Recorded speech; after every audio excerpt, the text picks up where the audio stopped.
Buenas noches, ¿cómo están?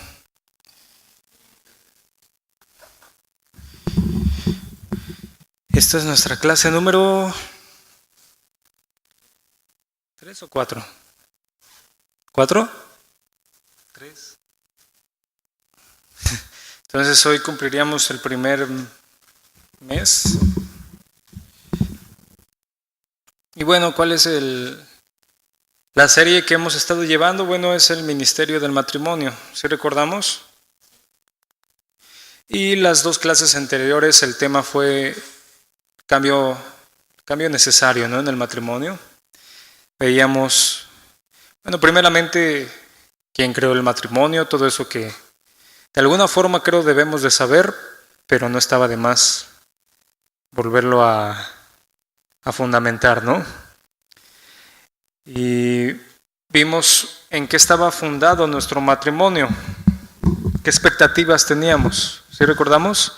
Si esas expectativas eran correctas o no lo eran, y que tenía que haber un cambio, ¿verdad?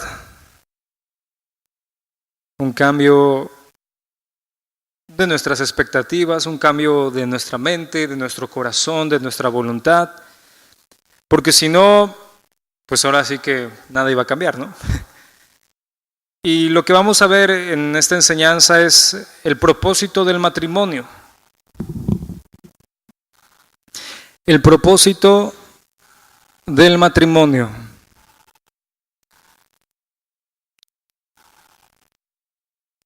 Y yo lo veo así, para que haya un buen cambio, para que el cambio sea más fácil, debe de haber un buen propósito. Podríamos decirlo una buena meta, ¿no? Si no hay un buen propósito, pues el cambio será más difícil o prácticamente será imposible.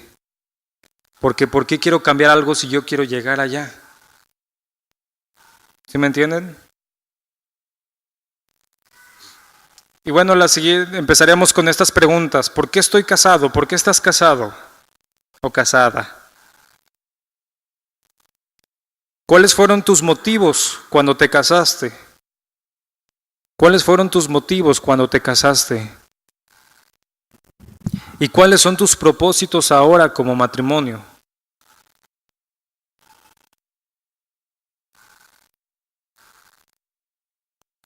Sí, o sea, podemos poner motivos, propósito es muy similar. Los motivos siempre serán importantes para todo lo que hagamos en nuestra vida. La mayoría de las veces, la razón por la que hacemos algo es tan importante como el hecho mismo. ¿Sí? El motivo siempre será importante para todo lo que hagamos en nuestra vida. La mayoría de las veces la razón por la que se hace algo es tan importante como el acto mismo de hacerlo. Es decir, si tus motivos para casarte eran egoístas o son egoístas todavía, tus expectativas siempre serán egoístas. Si tus motivos por casarte eran egoístas, tus expectativas siempre serán egoístas. Y bueno, el cambio será mucho más difícil, ¿no? Y lo que quiero ver, bueno, lo que vamos a ver, pues son ciertos motivos errados. Porque si el motivo está errado, el compromiso va a ser débil. Siento que me están picando los moscos.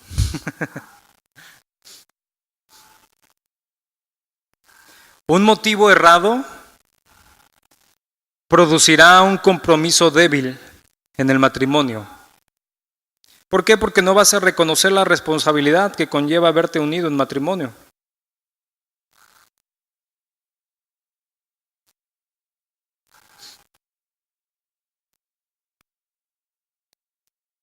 Los motivos por los cuales se unen dos personas en matrimonio determinarán las prioridades verdaderas de ese matrimonio.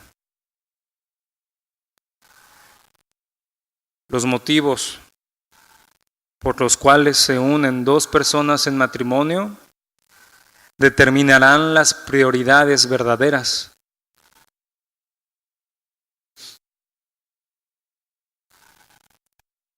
Es decir, si el motivo principal es la felicidad, a veces es muy común, ¿no? Me casé para ser feliz.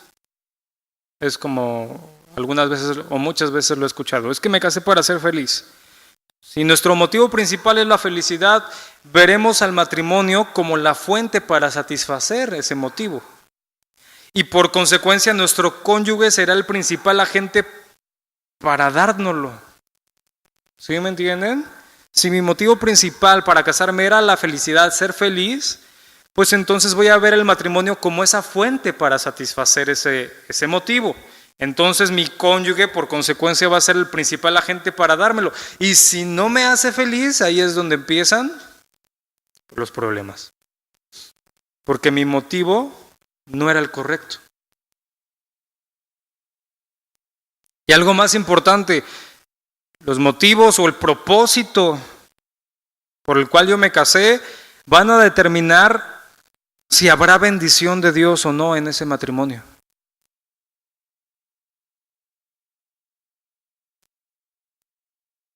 El motivo o los motivos determinarán si se tendrá bendición de Dios o no en ese matrimonio.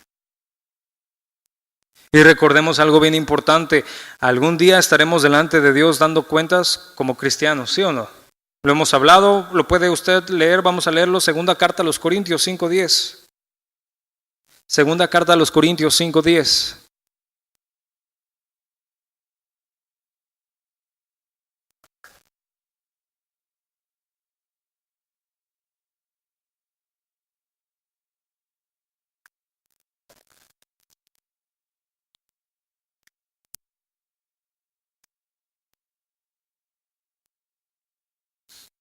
Segunda carta a los Corintios 5:10 dice, porque es necesario que todos nosotros comparezcamos ante el tribunal de Cristo, para que cada uno reciba según lo que haya hecho mientras estaba en el cuerpo, sea bueno o sea ¿qué?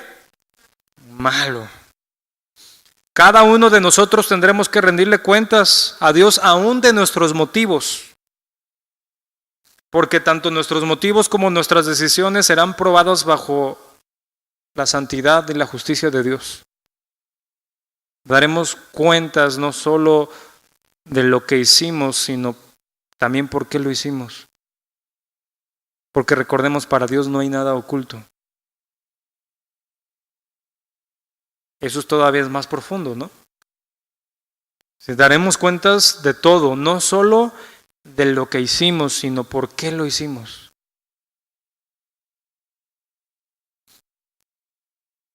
Por ejemplo, hay una parte en la Biblia que nos habla de esto. En el Evangelio de Mateo, nuestro Señor Jesucristo les habla y les dice, si los hombres ayunan y dan a los pobres y oran para ser vistos o para ser alabados por los hombres, pues ya tienen su recompensa, ¿no? Es decir, hacer las cosas no para Dios, sino para recibir alabanza de los hombres, para recibir un beneficio personal que está fuera de la voluntad de Dios, y Cristo lo habla. Tú estás en esta vida, vas a recibir o favor de Dios o favor del hombre. Si el motivo es el incorrecto, bueno, pues no vas a recibir para nada las bendiciones de Dios. Y vamos a leerlo, Mateo 6:1.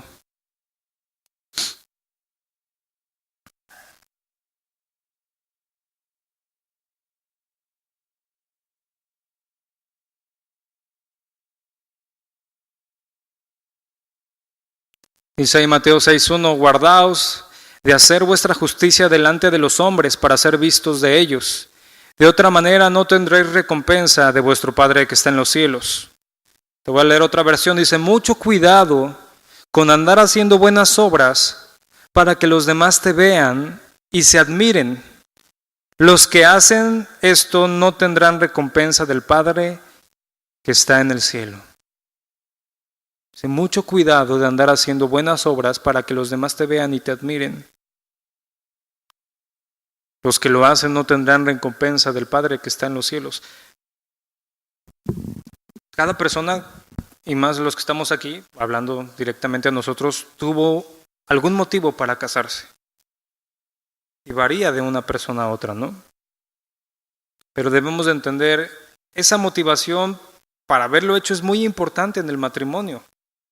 las expectativas, para el compromiso, para las prioridades, para determinar si vendrán las bendiciones de Dios o no. Entonces yo tengo que evaluar cuál fue mi motivo verdadero o mis motivos fundamentales, principales, porque lo que hoy podemos estar viviendo pues es causa de eso. Y vamos a ver lo que les decía, algunos motivos fuera de la voluntad de Dios. Uno que se llega a escuchar mucho, para salirme de mi casa. Es decir, la motivación de escaparse. Cuando las cosas en casa pues no eran difíciles, ¿no? Había discusiones de los padres, peleas. Y esto se da por alguna razón, y esto lo hablo no de una forma incorrecta, pero se llega a oír mucho de las mujeres, de las jovencitas que desean salirse de su casa, dicen, ya no aguanto a mis papás, ya no aguanto a mi familia, ya no aguanto a mis hermanos, y me voy, me escapo. ¿Por qué? Porque está escapando de los problemas de su niñez, de su juventud, de lo que vivía en casa. Pero lo que llega a pasar muchas veces tristemente es esta realidad, que aquellos motivos que la obligaron o la llevaron a salirse, a escapar, bueno, en realidad ya habían hecho morada en su corazón y no se libró de ellos. Es decir, hoy pasa muchas veces que si todo lo que uno aborrecía tal vez de sus padres, que se peleaban constantemente, que había un ambiente de odio, depresivo, no había un hogar correcto, un hogar armonioso, bueno, a veces lo vuelven a meter, aunque se escaparon de él, y lo vuelven a empezar a vivir en el hogar que hoy tienen. Es decir, no es raro que las personas repitan en sus matrimonios los mismos problemas que odiaban en el matrimonio de sus padres. No es raro que aquellos que fueron víctimas de abuso lleguen a ser abusadores después, o que los hijos de alcohólicos lleguen a ser alcohólicos. No es algo raro, de hecho sucede mucho. Entonces, el motivo de escaparse, de salirse de casa por la situación, pues muchas veces no es la solución, porque ya todo eso tal vez se había anidado en tu corazón, y aunque tú te escapaste y saliste, ahora tú lo empiezas a implementar en tu familia. ¿Y esto por qué es? Bíblicamente lo podemos entender así. Las personas se convierten en la imagen de lo que hay en su corazón, de lo que ellos vieron. Y se llega a reflejar en sus pensamientos, en su forma de actuar. Es decir, tú estuviste recibiendo y alimentándote de eso durante muchos años. Si tú nada más huiste de eso, pues todavía tú lo traes. Vean lo que dice Lucas 6:45. Lucas 6:45.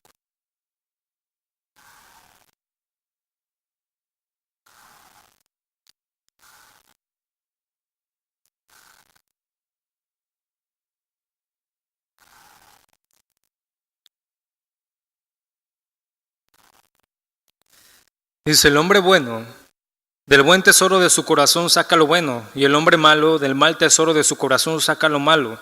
Porque de la abundancia del corazón, dice, habla la boca. Voy a hacértelo más claro. Tú saliste corriendo porque en tu casa te gritaban. Un ejemplo, ¿no? Pero después llegas y ahora tú eres el que grita o la que grita. ¿Por qué? Porque fue la única forma que tú recibiste durante tantos años. Es la forma que tú conoces. Mateo 15:19.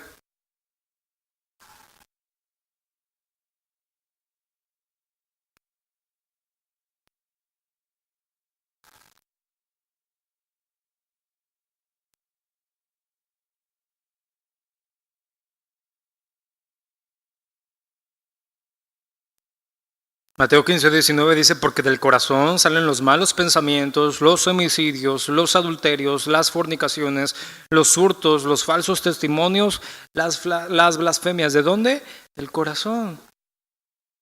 Salir del hogar en un rápido escape de emergencia no va a sacar el problema de la persona, sino esa persona se va a llevar esos mismos problemas consigo. Cuando una persona no entiende que Cristo es el único que da la paz, y que renueva eso y no el matrimonio, lo va a replicar, lo va a repetir en su matrimonio o en su familia. ¿Cuántas personas no, antes de conocer a Cristo, tal vez tuvieron su familia, tuvieron sus hijos y tal vez los maltrataron, tal vez los disciplinaban de una forma incorrecta y después del cristianismo llegan con sus hijos y le piden perdón y le dicen, perdóname, es que fue la única forma que yo aprendí. Y tal vez salieron huyendo de su casa por eso y lo replicaron en su matrimonio. No es un buen motivo para haberse casado. Y esto, bueno, más que si ustedes se identifican con alguno, más que condenarlos, es para que se den cuenta y porque también muchos o prácticamente todos ustedes tienen hijos. Y también hay que enseñarles e instruirles esto. Y no repetir lo que tal vez vivimos con nuestros padres. Otro motivo por el cual las parejas se casan es tener una ayuda para cambiar sus vidas. Es decir, aquellos que dicen, es que esta es la mujer que me va a ayudar a cambiar. Este es el hombre que puede cambiar mi vida. Esta es la buena esposa que yo necesito para cambiar mi vida. Es que ya, si yo sé que si me caso con ella, ya no voy a hacer esto, ya no voy a ser un borracho, ya ahora sí ya me voy a poner a trabajar, ya no voy a ser un infiel. ¿Y qué creen? Que solamente Dios puede cambiar a una persona. Nadie más tiene ese poder.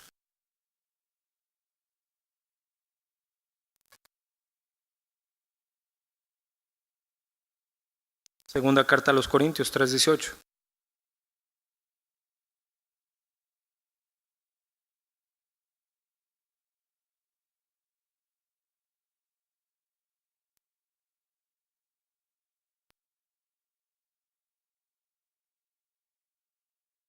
Segunda carta a los Corintios 3:18.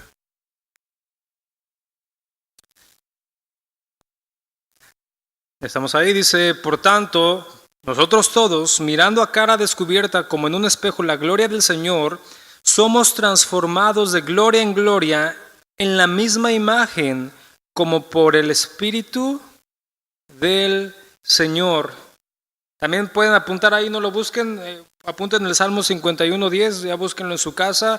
Ahí dice, crea en mí, oh Dios, un corazón limpio y renueva un espíritu recto dentro de mí. Pero se lo está pidiendo Dios, no se lo está pidiendo una persona. Y vamos a otro, Efesios 2:10, ahí sí búsquenlo conmigo.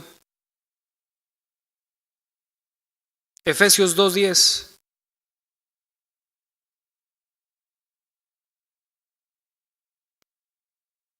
Efesios 2:10.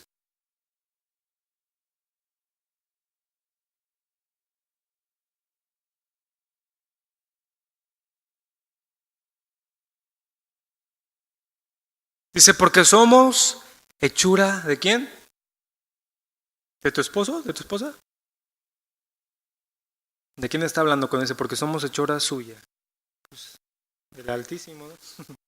Creados en Cristo Jesús para buenas obras, las cuales Dios preparó de antemano para que anduviésemos en ellas. Si el esposo o la esposa busca ayuda en su esposo o al revés para que le cambie, está buscando en el lugar equivocado. Si es más, si uno piensa que él va a poder cambiar a su pareja, no lo va a lograr. Es un mal motivo. Porque ella es muy buena, pues ella, pero tú no. Y llegará el momento en que su bondad no alcance. Tal vez por un tiempo. Tal vez por un tiempo, por estar tal vez con una persona así, puedan funcionar las cosas, pero tarde que temprano va a salir lo que tú tienes. Y el cambio no lo vas a poder producir si no es por medio de Cristo en tu vida.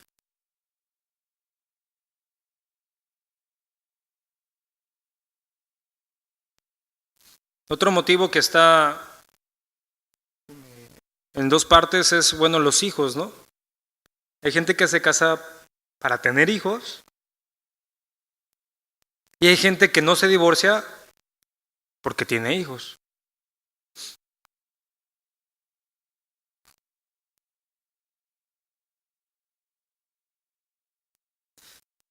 Puede haber hombres o mujeres que tengan ese anhelo y ese deseo de disfrutar la paternidad.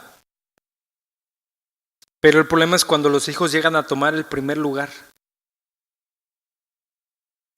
Porque frecuentemente cuando esto pasa, pues los cónyuges quedan en segundo lugar. Y bueno,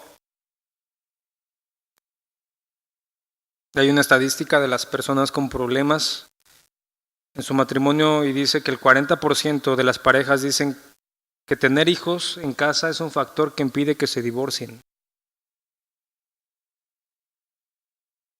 Es decir, la frase, queremos mantener unido el matrimonio por los niños.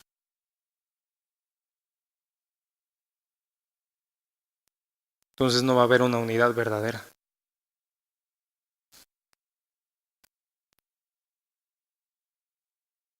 Otro motivo incorrecto.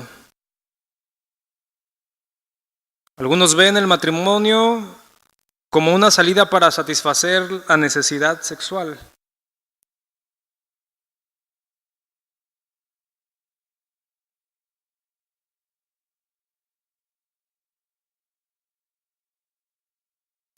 El ver el matrimonio como una salida para satisfacer la necesidad sexual. Porque bueno, el hecho de tener intimidad en nuestro matrimonio es una bendición de Dios. De hecho, el apóstol Pablo llega a aconsejar, ¿no?, a los jóvenes que se casen. Cuando les dice, primera carta a los Corintios 7, Dios dice, a causa de las fornicaciones cada uno tenga su propia mujer y cada una tenga su propio marido. Pero esto no debe de ser la razón principal para el matrimonio.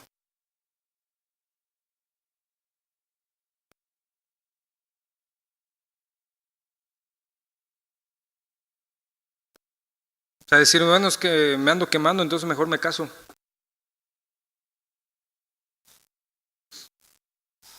¿Por qué es un enfoque egoísta?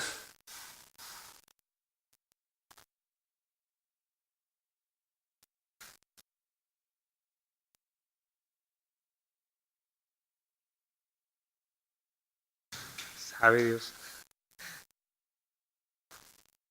No debe de ser la razón principal para el matrimonio, porque entonces se está basando en algo egoísta, en una actitud interesada.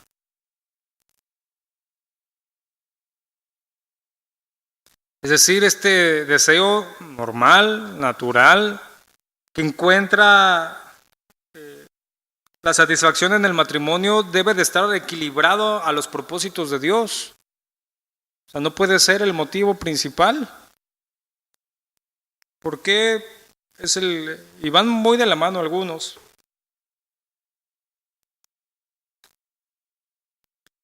Algunos que tienen este problema este pecado. Dicen, no, pues me caso y ya se acabó el problema. Pero el pecado va a seguir abundando en ellos y ya al rato la satisfacción que tiene con su pareja en su matrimonio no le va a ser suficiente y va a empezar a buscar en otros lados. Otro motivo, digo que ya se ha ido perdiendo un poco, pero pues yo creo más en provincia sigue estando, ¿no? El motivo de la obligación.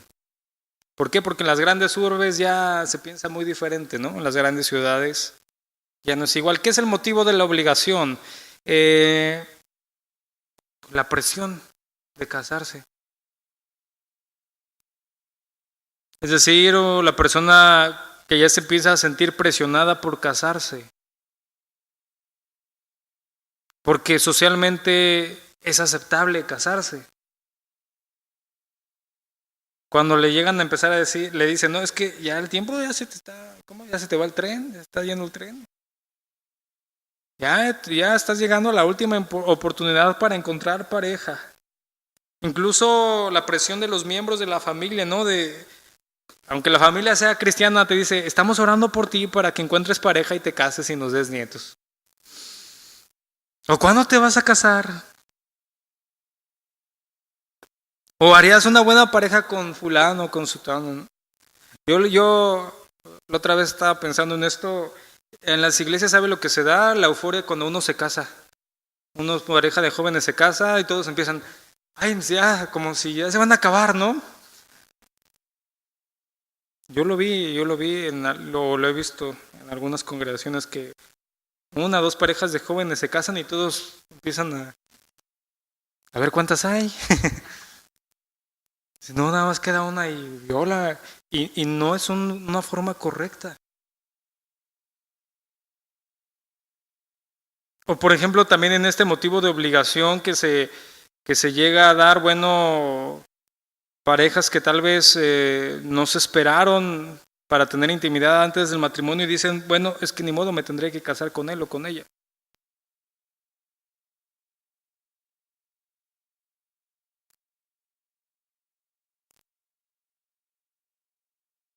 O también podríamos meter aquí en este motivo de la obligación, porque el apóstol me dijo que me casara con él, porque es una verdad. Y pues te sientes como obligado porque si no vas a desobedecer al siervo del Señor. Señor, ¿cuál Señor? ¿Quién sabe? Pero otro motivo incorrecto es el motivo de seguridad.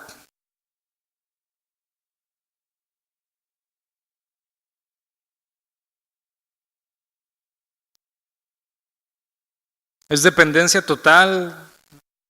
Bueno, lo podemos encontrar aquí para ejemplificarlo, pues cuando una mujer depende totalmente de su esposo para el sustento. Y si él muere, pues bueno, su vida entera se deshace, ¿no? Es decir, dice, no podría arreglármelas por permanecer con él, porque ya no tengo proveedor.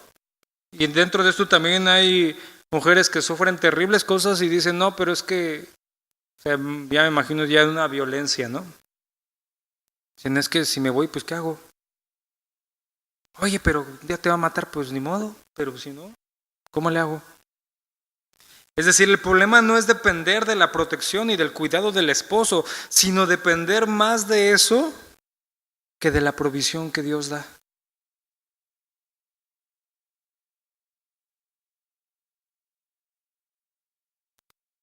¿Sí? No es problema depender de la protección y del cuidado, pero sí ya lo es cuando uno depende más de esa provisión que de la que da Dios.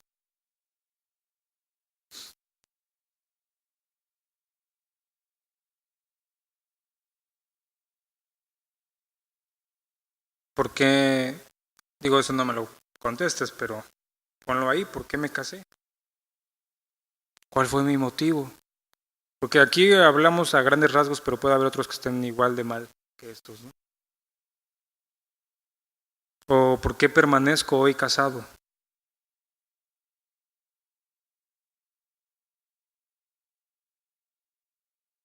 Es importantísimo entender esto porque esos motivos van a determinar la calidad del matrimonio y las bendiciones que vendrán o no vendrán de Dios. Es importante meditar en esto, pero bueno, no nada más en que para mí que será bueno, para mí que será malo, sino meditar en esto, pero poner como base la palabra de Dios.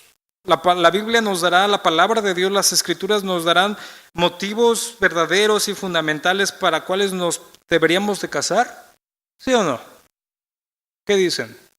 Pues claro, ¿no? Vamos a ver algunos. Glorificar a Dios. Estamos hablando de motivo para casarme, ¿eh?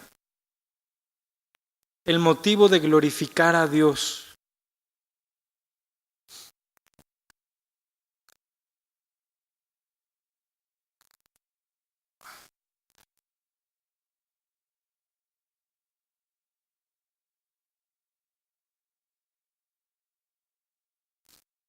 Vean lo que dice primera carta a los Corintios 10:31.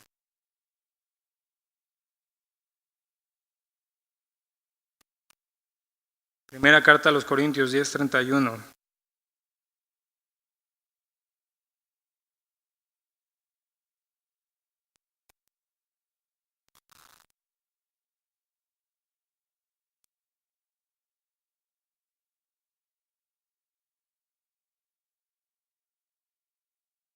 Dice, si pues coméis o bebéis o hacéis otra cosa, dice, hacedlo todo para la gloria de Dios. Es decir, en cualquier decisión que tome, cualquier consideración, en cualquier área de mi vida, en cualquier cosa que yo realice, tiene que haber este propósito: glorificar a Dios, es decir, darle a Él alabanza y honor. Porque bueno, aquí en el contexto de lo que leímos en primera carta a los Corintios 10:32, bueno, estaba hablando de ejercer la libertad cristiana, ¿no? Pero si está hablando aquí, dice, darle gloria, hacerlo todo para la gloria de Dios, esta palabra gloria es honrar, dar honor, alabanza. Habla también de excelencia. Hacer algo que sea de buena opinión.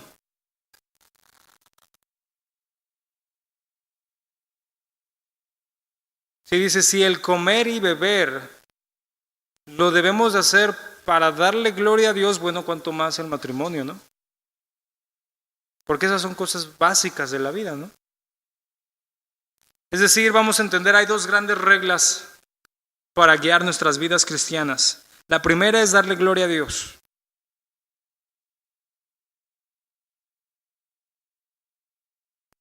La primera es darle siempre gloria a Dios, algo que sea digno de Él, algo que lo honre, que le dé alabanza, que sea algo honorable, algo excelente. Y la segunda es el bien de nuestros semejantes.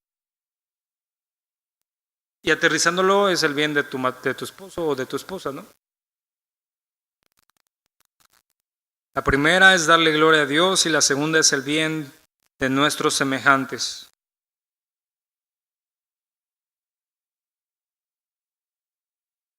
Mire, el mismo mensaje lo encontramos en Colosenses 3:17.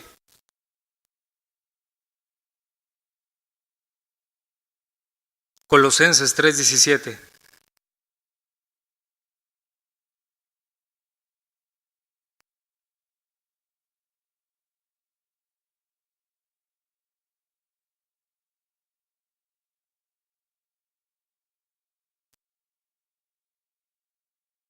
Colosenses 3:17 dice, y todo lo que hacéis, sea de palabra o de hecho, dice, hacerlo todo en el nombre de Jesús, del Señor Jesús, dando gracias a Dios Padre por medio de Él. Entonces aquí tenemos una buena norma que aplicar. ¿Hay gloria para Dios en lo que voy a hacer, en lo que voy a decidir o en lo que he decidido en mi matrimonio?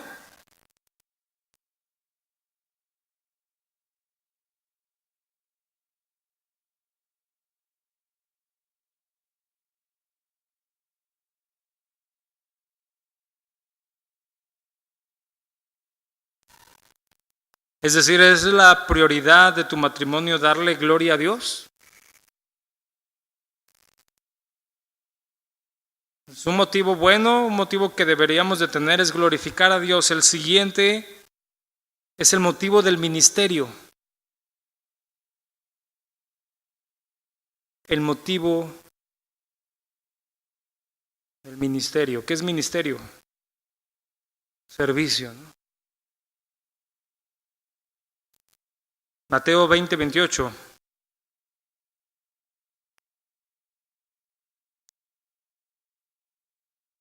Mateo 20:28.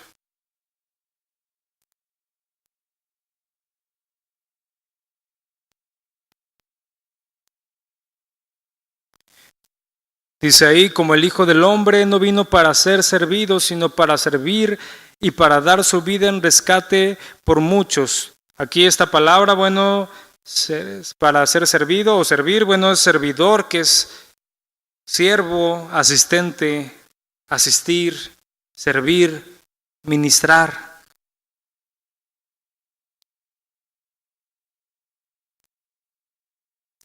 Y si el matrimonio en verdad es cristiano, deberían de imitar a Cristo. Es decir, ¿cómo vamos aquí a imitar a Cristo en nuestro matrimonio, en lo que estamos leyendo? Pues ministrando, sirviendo nuestras vidas. ¿Pero a qué se refiere? No está hablando aquí que que sea, por ejemplo, como matrimonio, testificar, enseñar o pastorear una iglesia o predicar la palabra, no está hablando de eso, aunque son metas importantes también para el matrimonio. Lo que está hablando aquí es que Dios le ha dado a cada uno, al esposo y a la esposa, la prioridad de ministrar y de suplir las necesidades de su cónyuge.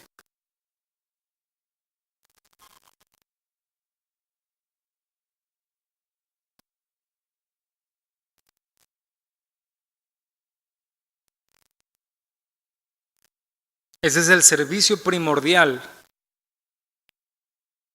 El servir, el asistir, el ministrar, el suplir las necesidades de su esposo o de su esposa. Es decir, no te casaste para recibir, sino para dar.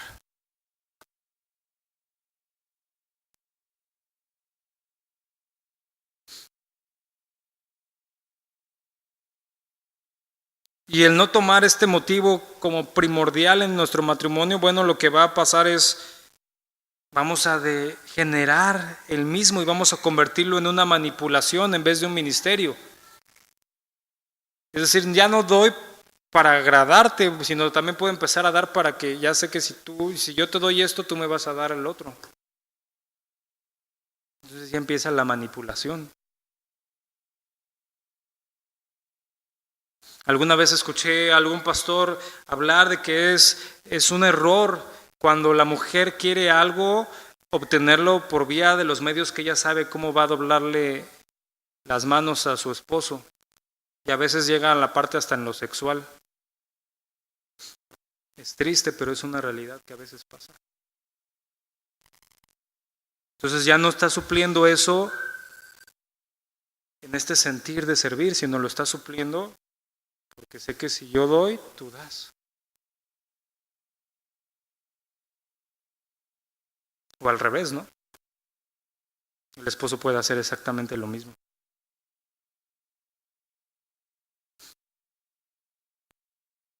¿O qué piensan?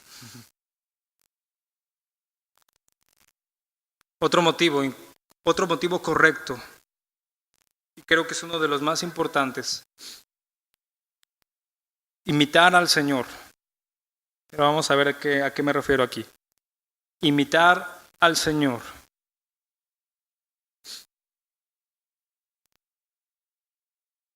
¿Usted ha leído Efesios capítulo 5? No lo busque. ¿De qué habla ahí?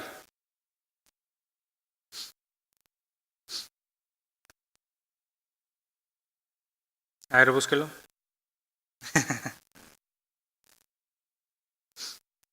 Es que estoy segurísimo que sí lo he escuchado o lo ha leído.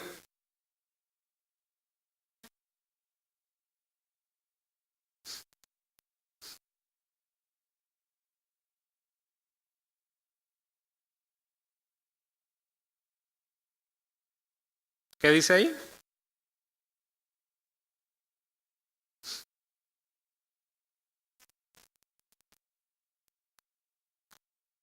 Está muy claro, ¿no? Y en todo el capítulo 5 también vemos gran parte de los propósitos más grandes de Dios para el matrimonio. Usted lo puede leer, es cuando habla ahí, porque el marido es cabeza de la mujer, así como Cristo es cabeza de la iglesia. Así que como la iglesia está sujeta a Cristo, así también las casadas lo estén a sus maridos en todo. Y maridos, amad a vuestras mujeres, así como Cristo amó a la iglesia. Empieza este capítulo diciendo que seamos imitadores de Él, ¿no? Y llega el momento donde empieza a hablarle a los matrimonios y lo hace en una comparación fundamental. ¿Cuál es la comparación que está poniendo ahí? Así, Cristo y su iglesia. Es decir, hermanos, el modelo de la sumisión para la esposa y del amor del esposo para su mujer es la relación de Cristo con la iglesia.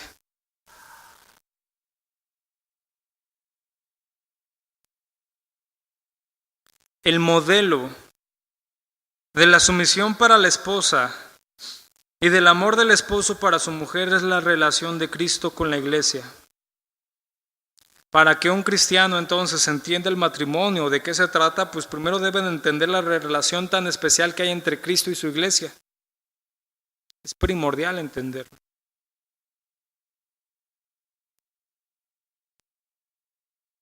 ¿Qué estamos hablando aquí? La esposa debe de ser motivada a sujetarse a su esposo para ilustrar cómo la iglesia se somete a Cristo.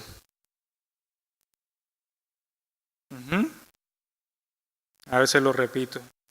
La esposa debe de ser motivada a sujetarse a su esposo para ilustrar cómo la iglesia se somete a Cristo.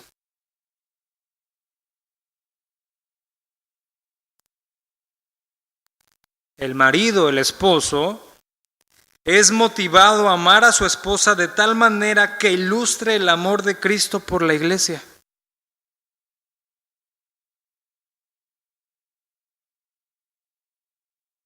El esposo es motivado a amar a su esposa de tal manera que ilustre el amor de Cristo por la iglesia. Y esto, hermanos, va a enviar un mensaje poderosísimo a todas las personas que nos rodean, a nuestros hijos.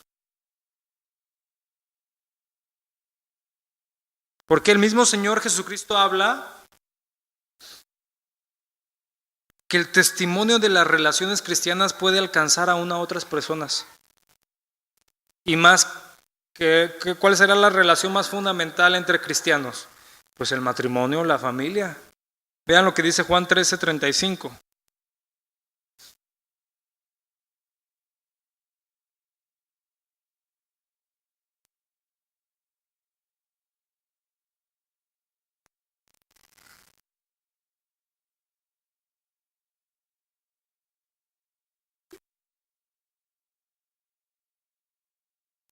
Juan 13:35 dice: en esto conocerán todos que son mis discípulos, si tuvieren amor los unos con los otros.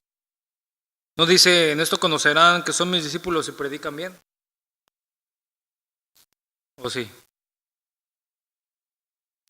Que los van a ver.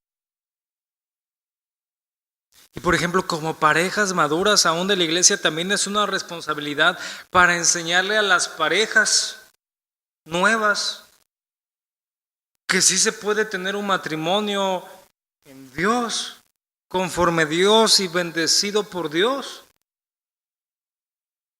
Y lo que tú estás ejemplificando, bueno, es también la relación que hay de la iglesia con Cristo. Es decir, se está llevando de la relación que la iglesia hay, que Cristo tiene con la iglesia, se lleva al matrimonio.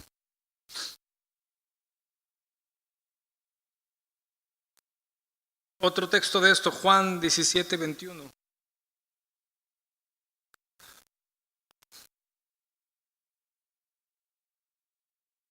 Juan 17:21.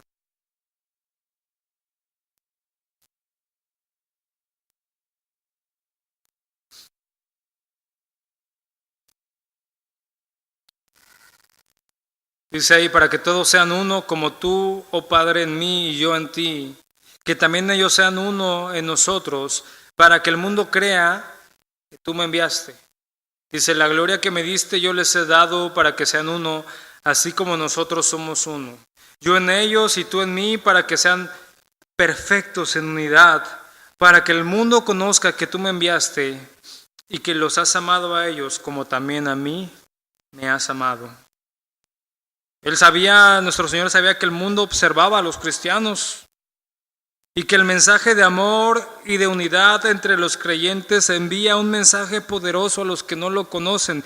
Un matrimonio firme en el amor y la unidad de Dios enviará un mensaje poderoso a los que no lo conocen y afirmará los corazones de los primeros creyentes. Y esto debe de llevar a algunos cuestionamientos. ¿Qué ven las personas de nuestro matrimonio?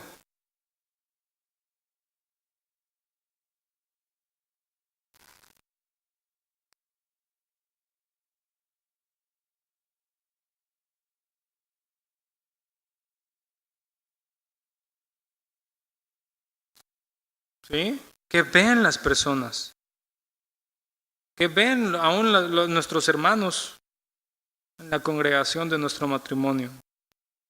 Es decir, cuando un esposo ama a su esposa como Cristo amó a la iglesia, está creando una imagen para el mundo de cuánto Cristo ama a su iglesia. Y cuando una esposa se sujeta a su marido, ella está creando una imagen para que el mundo vea cómo es que la iglesia se sujeta a Cristo. Pero ¿qué pasa cuando llega lo contrario? Es decir, cuando sucede el divorcio entre los cristianos. No solo daña el matrimonio, destruye el lugar, devasta a los hijos, sino que también afecta a las personas que están observando ese matrimonio cristiano. ¿Por qué? Porque pueden quedar con una impresión equivocada del poder y del amor de Dios. Para ellos el hecho de que se divorcien los matrimonios cristianos, bueno, significa que la iglesia y que Dios y que el cristianismo no ofrecen mayor esperanza que la que ofrece el mundo.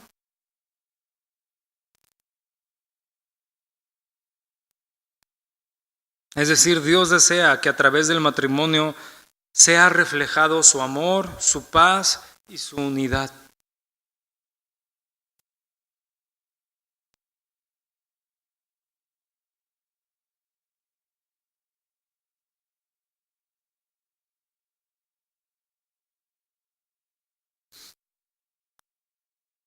Entonces, si nuestro matrimonio comenzó por razones equivocadas, por los peores motivos tal vez o intenciones, aún hoy hay esperanza en Dios para el cambio.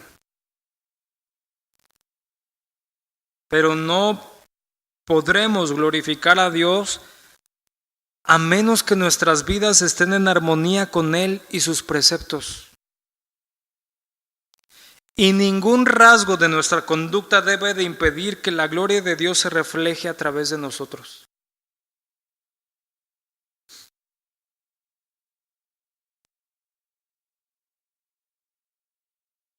Colosenses 3:23.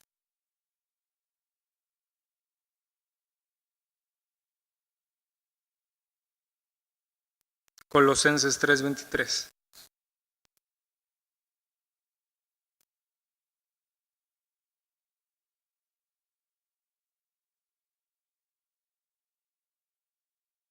Dice, y todo lo que hagáis, hacedlo de corazón, como para el Señor y no para los hombres.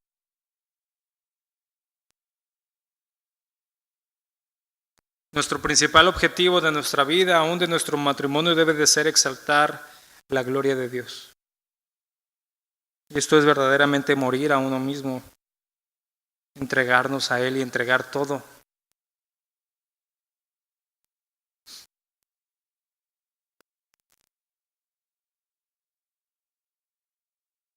Si podríamos tener algunos propósitos fuera de los últimos que acabamos de ver, en el cual estaba fundado nuestro matrimonio, bueno, es momento de desecharlos. Y solamente, claro, solamente esto es posible, el querer agradar a Dios, el querer servir, el querer imitar a nuestro Señor, el querer mostrar al mundo las bondades de Dios, solamente va a poder si verdaderamente soy hijo de Dios. Solamente va a poder ser así, si no, yo estoy pensando en las otras cosas.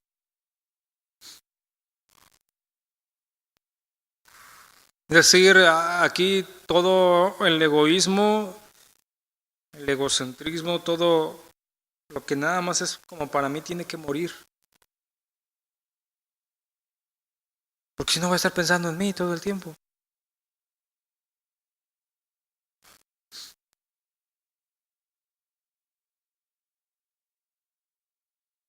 Te repito, ¿por qué te casaste? ¿Por qué sigues casado? Tú solo debes de hacer esas preguntas y meditar en ello. Y evaluar a la luz de la palabra. ¿Por qué? Porque en Dios, eso sí yo lo tengo como muy claro, pues en Dios nunca es tarde. En Dios no es tarde porque Él sí puede cambiar, restaurar, Pero si el propósito, si los motivos, si todo lo que hemos estado hablando no son conforme a Dios, no va a suceder nada bueno. Digo, si la meta no es la correcta, pues ¿para qué cambiar? ¿Sí me entiendes? O sea, si mi meta no son estas, glorificar a Dios, el servir, el imitar a Cristo, el rendir mi vida, si esas no son, ¿para qué cambio? Puede ser por motivos egoístas, para no tener problemas, para muchas cosas, pero eso se acaban, tarde que temprano se van a acabar. Entonces, a veces el problema está en el fundamento. Hay que cambiarlo. Señor, te damos gracias. Te pedimos que tú nos sigas hablando e instruyendo, mi Dios. Entendiendo, Señor, que a ti no te podemos engañar, a ti no te podemos mentir. Tú sabes perfectamente quiénes somos, cuáles son nuestras intenciones, cómo está nuestro corazón. Te pedimos ser confrontados con tu palabra, mi Dios, para que todo aquello que no sea conforme a tu voluntad, Señor, sea expuesto, sea manifiesto delante de ti. Y rendirnos y acercarnos a ti con un corazón humilde, reconociendo nuestras fallas, arrepintiéndonos de corazón de lo que hemos hecho y del daño que esto ha causado. Y confiando en ti, sabiendo que tú verdaderamente puedes restaurar nuestras vidas, restaurar nuestras familias, Señor, pero que es necesario morir a todo aquello que no es conforme a tu voluntad. Gracias, mi Dios, porque aún en estas cosas, aún en que nuestro pecado sea exhibido, Señor, tú muestras tu amor.